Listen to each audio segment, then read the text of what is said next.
Defensive coach Jerry Gray is joining the Falcons, and today I'll be breaking down the standouts from the first day of Senior Bowl practice with the Falcoholics Kevin Knight. You are Locked On Falcons, your daily Atlanta Falcons podcast, part of the Locked On Podcast Network, your team every day.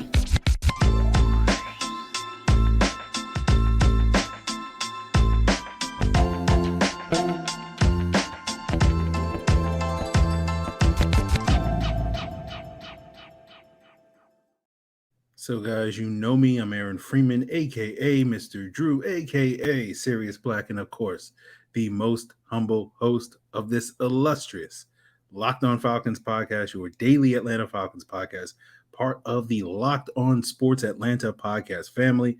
And today's episode is brought to you by the Ultimate Football GM. If you've ever dreamed of becoming an NFL GM and managing your own football franchise, this is definitely the game for you. To download the game, just visit ultimate-gm.com or look it up in the app stores. Our listeners will get a 100% free boost to their franchise when they use the promo code Locked On in all caps in the game store. So, guys, I want to thank you for making Locked On Falcons your first listen each and every day. Of course, it's free and available on a variety of podcast platforms, including YouTube. Make sure you subscribe to Locked On Falcons on YouTube, and you will get the video version of the podcast the night before the audio drops. And make sure you check us out on your Roku and Amazon Fire TV by downloading the Locked On Sports Atlanta app on your Roku and Amazon Fire TV. So, guys, today was first day of Senior Bowl practices, and we'll be joined later in the episode by Kevin Knight of the Falcoholic to get his thoughts as well as my thoughts on the first day of practices from both the American and national teams. And we'll talk about some of the trench players that stood out as well as some of the skill position players on both squads. But there was Falcons news today that we should discuss first, and that is that Jerry Gray was hired as an assistant head coach / defensive coach, and we don't really have quite clarity on what exactly Jerry Gray's role is going to be. I imagine it's kind of a go-between Arthur Smith and Ryan Nielsen, but I'm sure we'll get some clarity in the coming weeks or months as they put together the rest of this coaching staff. And Jerry Gray was one of many candidates that interviewed for the Falcons' vacant defensive coordinator spot that went to Ryan Nielsen. His contract with the Green Bay Packers had expired, so essentially he was a free agent, and the Falcons were able to lure him there, and he was part of their expansive coordinator search.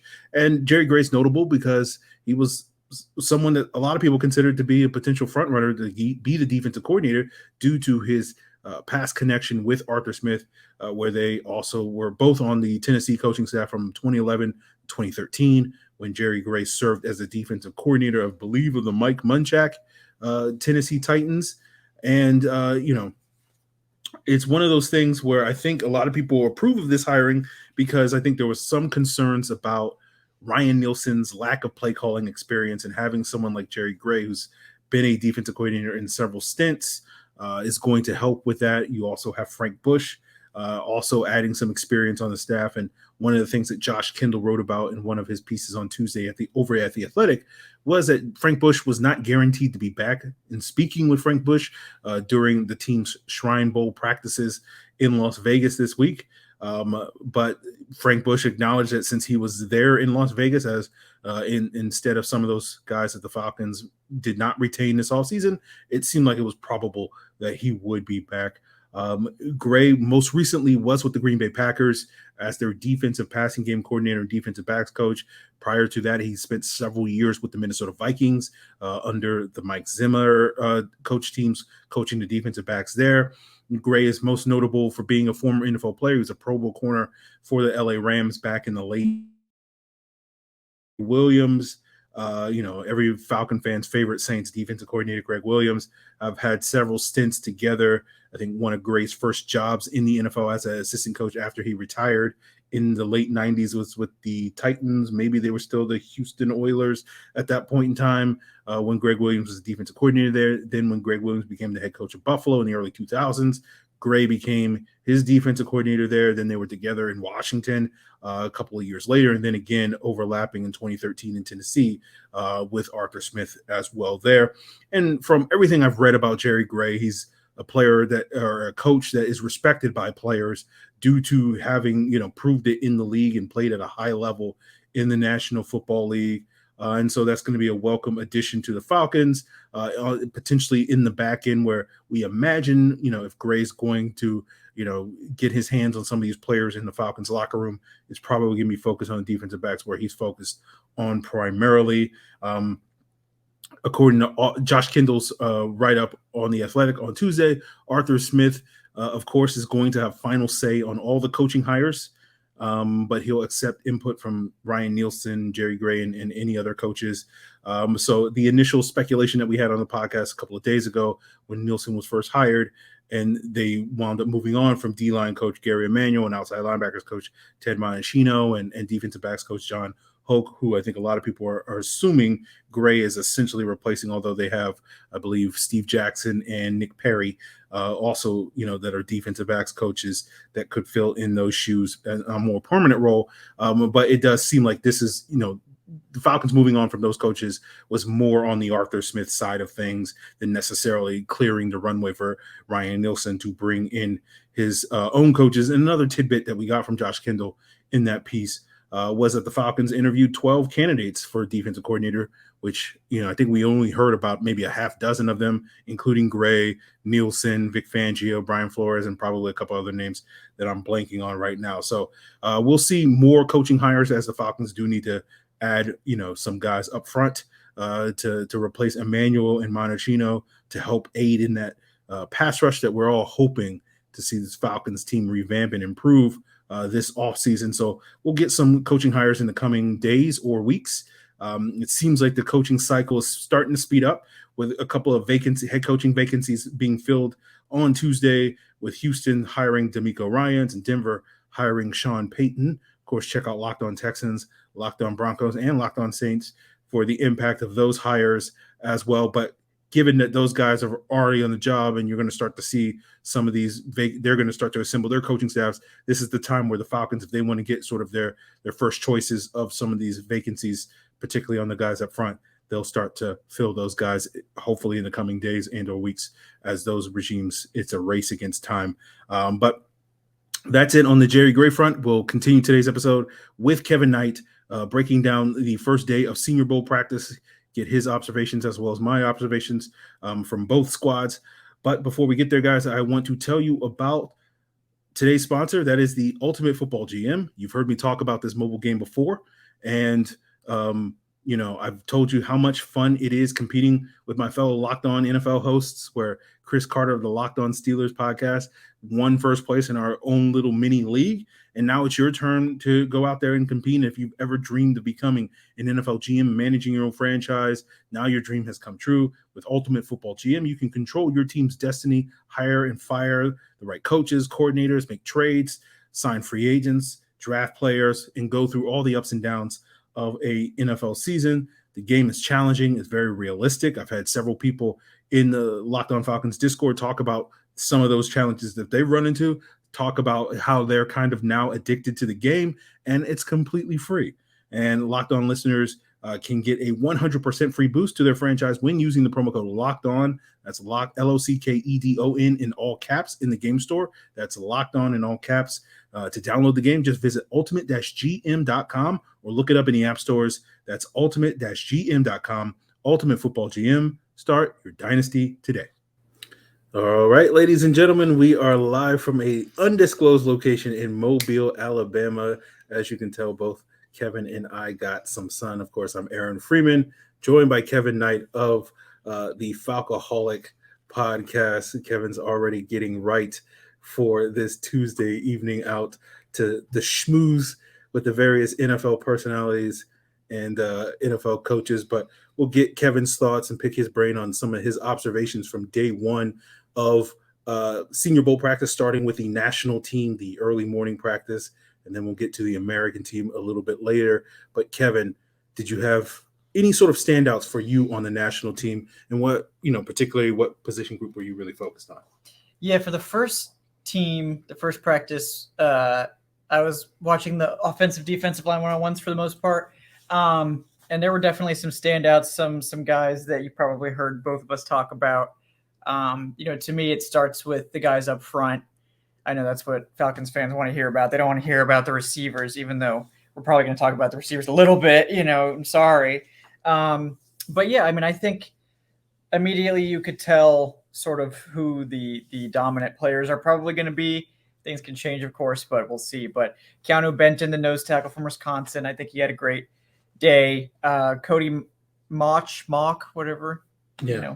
Do you know? I go Mock. You go Mock? Okay. I like that better. I like Mock better. It sounds more and formidable. Since we're mock draft people. Oh, well, there you go. That fits. Yeah. That checks the boxes. Did you mock Cody Mock? I have not yet, okay, but they started him at a tackle and then they moved him to the inside. And I thought as soon as he started playing guard, he just started winning all the reps. So that was good. Ohio State's DeJuan Jones, massive human being. Exactly as big as you expect, and he just like swallowed people. He was just like, and then the rep was over. So he was really impressive. So those are some of the trench guys I liked. Isaiah Foskey struggled with DeJuan Jones, but other than that, I think he pancaked some other offensive tackle. So that's always nice to see.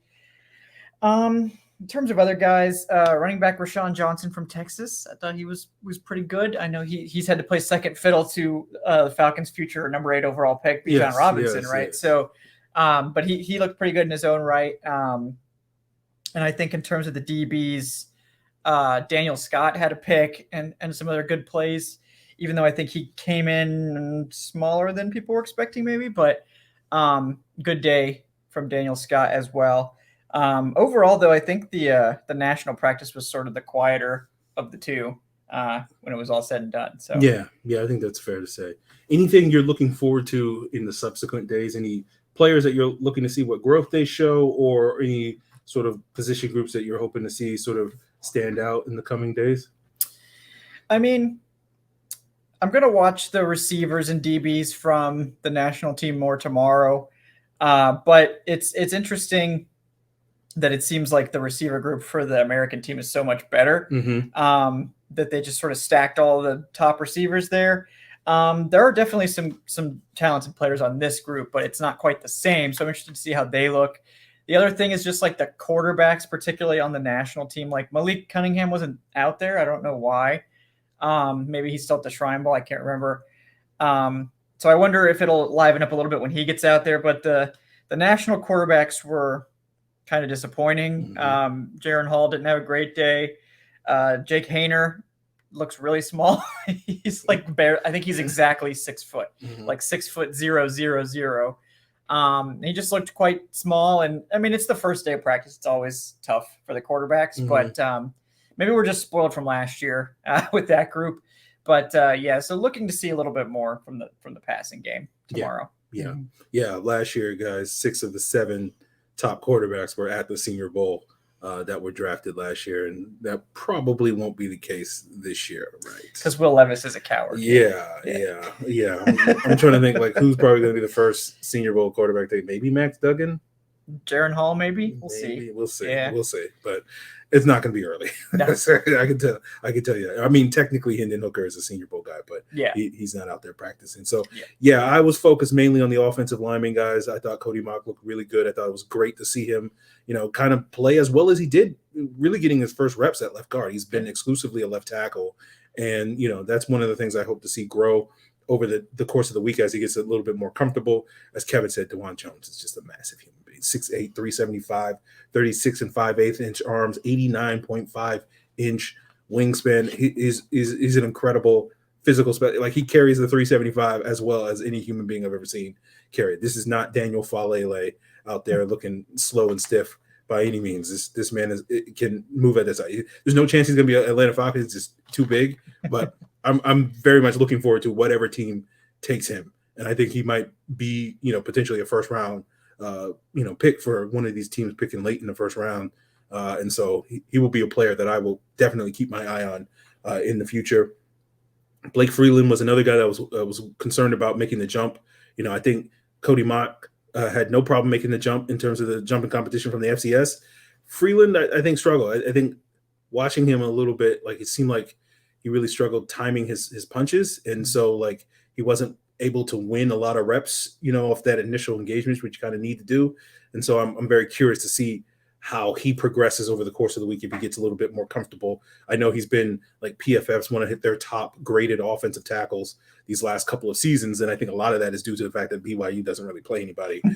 So it's just easy for them. I thought Jalen Duncan was another guy that really stood out today. I know he was a guy that a lot of people had as a first-round pick in the summer and then didn't have a great year. And then people were talking about maybe a day 2 guy, developmental sort of swing tackle with upside. I thought he handled his reps really, really well from what I could say. And I think, watching his film, not necessarily today, but, he might be up there with like Broderick Jones as maybe one of the most athletic tackles in this draft class. So I'm very curious to see what his development, but I was mostly focused on the offensive line. I think probably tomorrow I'll try to watch a little bit of the defensive linemen, and I'll keep an eye on Roschon Johnson, as just for all you guys out there. He's just a taste of Bijan. He's like Bijan light for you, the Texas running back. So I'll be sure to try to give you an update on that on tomorrow's episode. But we'll continue today's episode talking about the American team, some of those standout skill position players that Kevin was discussing a little bit earlier. But before we get there, guys, I want to tell you about our new sponsor here on the Locked On Network, and that is, of course, the number one sports book in America. That is FanDuel, number one podcast network, and the number one sports book linking up. And if you're new to FanDuel, that's even better. They have a number of ways that make betting on sports fun and easy. You can bet money line, you can bet point spreads, player props, and you can combine your bets for a bigger payout with the same game parlay. And the great thing about FanDuel is, if you're new to it, it's great. First-time users, you can, get $150 in free bets guaranteed when you place your first $5 bet. All you got to do is head on over to FanDuel.com/lockedon. And if you're looking to bet on this year's Super Bowl, the Eagles are currently 1.5-point favorites over the Chiefs. And I'm feeling some type of way about taking the Chiefs a little bit. If they survive the Bengals, I feel like they can survive the Eagles, but we'll see. We'll see if that line moves over the coming days and weeks, guys. But make sure you check it out on FanDuel. Use the app. It's safe. It's secure. It's super easy to use. So don't miss out. Place your first $5 bet to get $150 in free bets, win or lose, at FanDuel.com/lockedon. Make every moment more with FanDuel, official sportsbook partner of the NFL. And everybody wants to eat a little bit healthier this time of year. And if you're like me and you want to eat healthy and not compromise on taste, you got to check out Built Bar, the protein bar that tastes just like a candy bar. I myself had a Built Bar after the day of practice, sitting out there in the sun, and I needed a little bit of a protein boost to come on here and break it down for you guys. And the great thing about Built Bars is they're covered in 100% real chocolate, which makes them just like a candy bar, but they're healthy for you. And they have 130 calories, 4 grams of sugar, and a whopping 17 grams of protein. And for years, told you to head on over to built.com, and you can still go there to check out the new flavors and get any new sales that they have. But most importantly, you can now find your Built Bar at a local Walmart or Sam's Club. That's right. Head to your nearest Walmart, walk to the pharmacy section, and grab yourself a 4-bar box of cookies and cream or double chocolate. And if you're at Sam's, you can run in and grab a 13-bar box of brownie batter or churro. Trust me, guys, you will thank me later. So continuing today's episode here with Kevin Knight of the Falcoholic, breaking down the American practice, the afternoon practice, where we saw a lot more SEC guys. Kevin, who were some of the guys that stood out to you? Yeah, so in this practice, I focused more on the receivers and DBs, but I did have to check in on my son, John Michael Schmitz, who definitely seemed like he had a good day over there. Osiris Torrance, I know everyone was talking about him and his performance. But I think this is a little bit of a quieter offensive line group as opposed to the other side where they've got some of the flashier names, but still some talent there for sure. In terms of the actual wide receivers and DBs, I mean, Rashee Rice, you can tell why he's the top ranked receiver here. He looks like he's the full package. He absolutely dominated Darrell Luter Jr. on 1 rep, but of course, Tyson Bagent just airmailed it, so it wasn't a touchdown. But I didn't watch many, but I saw that. It should have been, yes. It was extremely, I think he broke Luter's spirit, and he just was like, I'm done. But that was a good one. I mean, a lot of the receivers honestly look good. I mean, Andre Osivas, the Princeton receiver, everyone was really hyped to see. Certainly looks like he belongs. good size, looked really fast. Not as clean a route runner as Rice. You can tell he still needs some refinement there, but you like the whole package. He had a couple really nice catches, some toe tap stuff. People were going into this talking about him being this year's Christian Watson. Yeah. Did he live up to that? I mean, well, Watson also was sort of a slow starter. I think Watson really took off on day 2 last year, so I'm wondering if that's what we're going to get from Josephus. But the quarterbacks might hold back the entire wide receiver group in terms of like total hype. But Tank Dell from Houston, I think a lot of people were wondering how impressive he'd be because he's just the type of guy that's just going to roast people one-on-one with his skill set, and he did do that. So I know there's a lot of Tank Dell fans out there. So he was playing well. Other guys, I wasn't super familiar with like what was his name? The edge rusher from Iowa State. Will McDonald. Yeah, Will McDonald. So I haven't really watched him at all, but he did break up a pass in coverage, and that was nice. And he definitely had some good pressures. So that was impressive. Not someone that I was super familiar with coming in. I know in terms of the corners, Tyreek Stevenson had a good day overall. I really liked Julius Brents, big, long corner. He stood out. He stood out. He was 6'3". Yeah. Yeah. So he was impressive too. So Jalen Redmond on the interior defensive line too. He had a couple sacks. Dylan Horton, the TCU edge rusher, had a sack. So there was definitely some action late in the team sessions in terms of the pass rush as well. Yeah. I'll admit, guys, I was trying to focus on the trenches, the offensive line, defensive line, but sitting in the sun we were getting like hour 4, 5 of practice when we finally got to the one-on-ones with the American team, and I wasn't locked in. I was just like, I saw some things, but I can't. Not locked on. Yeah. I thought I did see good from John Michael Schmitz. I did see some good from Osiris Torrance and Darnell Wright. I did see some good reps from Nick Broker, the Ole Miss guard / tackle. And I think he got some work at center as well today, a little bit late. When I watched this film last year, I compared him to like a meaner version of Wes Schweitzer. So, Falcons legend, Wes Schweitzer. So that's a name to keep an eye on. Wanye Morris was another guy, the offensive tackle from Oklahoma, that I know a couple of people that I was sitting with talked about how he stood out. Matthew Bergeron had like an entourage. There was a whole bunch of people in Bergeron jerseys that showed up to support him. Yeah, go Cuse. Yeah, let's go orange. Yeah. And so he looked pretty solid. I couldn't tell exactly from the angle that I was sitting at. It seemed like he maybe gave up some bull rushes in some of the one-on-ones, but I can't tell quite from the angle. Didn't really see too much of Warren McClendon, the Georgia offensive tackle. He was wearing number 77 in honor of his late teammate Devin Willock.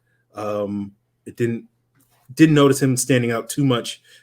Derek Hall of Auburn, the pass rusher, had a couple of nice reps. He's basically got the same body type as Arnold Ebiketie, like 6'3", 250, 34-inch arms, but he's like much more of a power rusher than Ebiketie was. So I'll probably try to key a little bit more on some of the D linemen, especially just because I think the American probably has a little bit better group of D linemen there on tomorrow's episode. But any other observations, Kevin, that you're looking forward to for future practices with this American squad? The American squad just seems better overall, so I'm just looking forward to the American practice in general, probably. But yeah, I mean, I'm looking forward to the wide receiver defensive back battles because those were a lot of fun today. That was probably the best part of practice.